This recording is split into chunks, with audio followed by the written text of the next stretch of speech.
Amara Bundudera Subecha. Amiaj Kushi Aknada Maje. Greetings to all my friends everywhere, and I'm very happy to be here today. I volunteered in the Bangladesh refugee camps as a nurse. I was 24 years old at the time, and I'd recently qualified as a nurse. And I volunteered with an Indian organisation called Cathedral Relief Service based in Kolkata. So our camp was about 50 kilometres north of Kolkata at Kalyani. And the picture you see here now is of the refugee camps.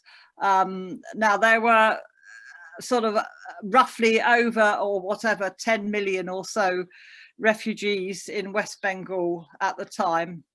So, and this was just one camp out of many. And I was on a mobile medical team. We toured the camps and set up a surgery every day on different camps throughout the day, where we distributed medicines, injections, treated people's wounds, and treated infections. If you show them, if you put there's the camp. So the next picture, can you show the next picture? Okay, so this picture, I was working there with a friend, Caroline Adams, who some of you know from the past. She sadly died 20 years ago. She was there working with me in the refugee camps. And her mother fundraised for us back in Somerset in England and sent us money, donations to buy things for the camps.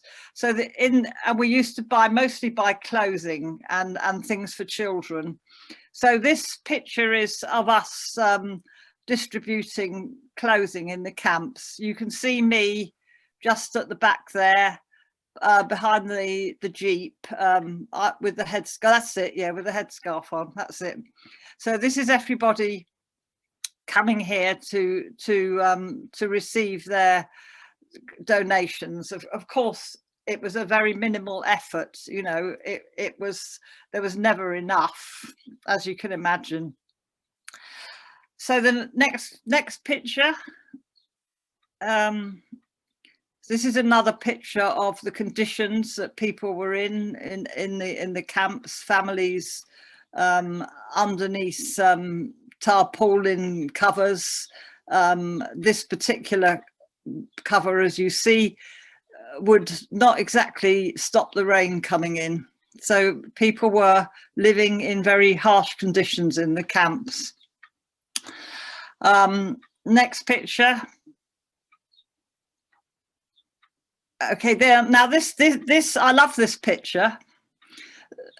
This family, because people are smiling. It's a joyful picture.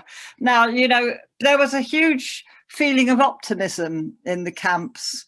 You know, quite often when you see pictures from 1971, you see the rain, the mud and suffering, which of course was there, but there was a lovely, huge feeling of optimism amongst people, because people knew that the fight was being won, and although news was always slow to travel in those days, everyone was very optimistic about the future for Bangladesh.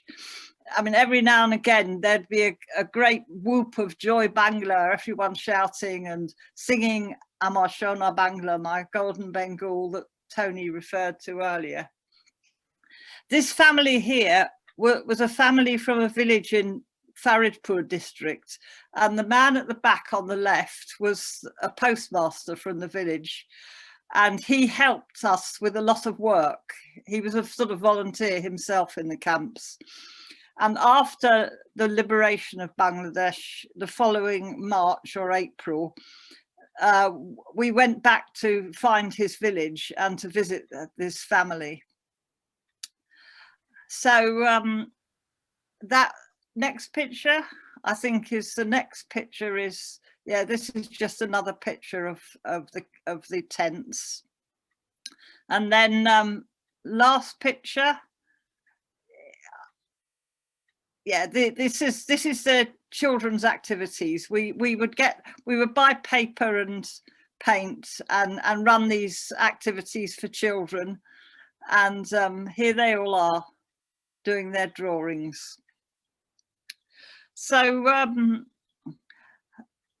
it's time for me to stop, I'm sure. My work in the refugee camps made an enormous impact on my life, and it's an experience, of course, never to be forgotten, and has kept me in close contact with people from Bangladesh and that part of the world. I've always stayed in close contact, and I always will do. Thank you for listening.